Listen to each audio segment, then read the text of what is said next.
शाम का धुंधलका छा रहा था जब रामनाथ ने अपने छोटे से घर में कदम रखा। दिन भर की क्लर्की की थकान और महीने के अंत की चिंता उसके चेहरे पर साफ झलक रही थी।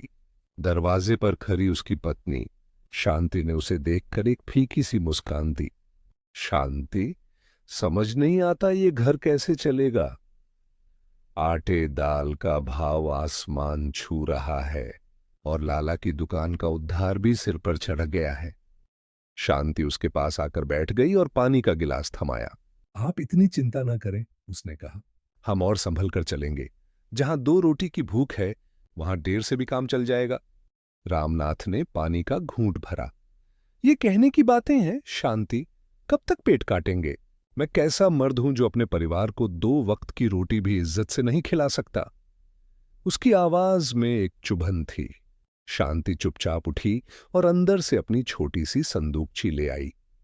उसने उसे खोला और अपनी शादी की बालियां निकालते हुए कहा, ये बुरे वक्त के लिए ही तो हैं, इन्हें बेचकर कुछ कर्ज तो उतरेगा। रामनाथ का चेहरा तमतमा गया। खबरदार जो इन्हें हाथ भी लगाया। ये मेरे पुरखों की इज्जत है जो मैंने तुम्हें दी है। मैं मर जाऊंगा पर अपनी पत्नी के गहने नहीं बेचूंगा। अगले दिन दफ्तर में रामनाथ ने हिम्मत करके अपने साहब बाबू से कुछ पेशगी मांगी। बाबू एक कठोर और कंजूस आदमी थे। बाबू ने उसे ऊपर से नीचे तक देखा और तिरस्कार से कहा, पेशगी? तुम्हारी तनख्वाह से ज्यादा तो तुम्हारी मांगे हैं। रामनाथ, काम पर ध्यान दो, यहां खैरात नहीं बंटती। रामनाथ का सिर शर्म से झुक गया।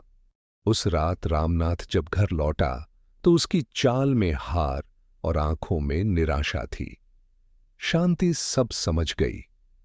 उसने तय कर लिया कि अब उसे ही कुछ करना होगा, अपने पति के स्वाभिमान को ठेस पहुंचाए बिना। जब रामनाथ सो गया तो शांति ने अपनी मां की दी हुई पुरानी सिलाई मशीन निकाली। उसने पड़ोस की औरतों के फटी पुराने कपड़े रफू करना और साड़ियों पर हल्की कढ़ाई करना शुरू कर दिया। जब रामनाथ सो गया तो शांति ने अपनी मां की दी हुई पुरानी सिलाई मशीन निकाली। उसने पड़ोस की औरतों के फटी पुराने कपड़े रफू करना और साड़ियों पर हल्की कढ़ाई करना शुरू कर दिया। अपनी मेहनत की कमाई का एक एक पैसा वह फर्श के एक डीले तख्ते के नीचे छिपाए एक टिन के डिब्बे में रखती जाती। यह उसका गुप्त खजाना था, उसकी आशा का संदूक। एक दिन लाला ने दरवाजे पर आकर रामनाथ को खूब खरी खोटी सुनाई। अगर पैसे नहीं दे सकते तो उधार लेते क्यों हो रामनाथ? सारा मोहल्ला देख रहा है, कुछ तो शर्म करो। यह अपमान रामनाथ के लिए आखिरी कील साबित हुआ।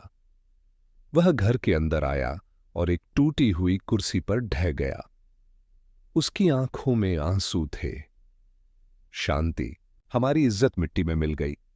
अपने पति को इस तरह टूटते देख शांति का दिल भर आया। अब और चुप रहना संभव नहीं था।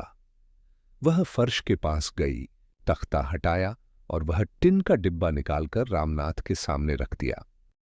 उसने डिब्बा खोला। अंदर सिक्कों और कुछ नोटों का ढेर था। रामनाथ ने अविश्वास से देखा। फिर उसकी आंखों में गुस्सा उभरा। ये कहां से आया? तुमने किसी से उधार तो नहीं लिया? ये किसी का उधार नहीं, आपकी इज्जत की कमाई है, शांति ने नरमी से कहा। मैंने रातों को सिलाई करके ये पैसे जोड़े हैं, आप अकेले क्यों बोझ उठाएं? मैं आपकी पत्नी हूं, आपकी अर्धांगिनी। आपका दुख मेरा दुख है।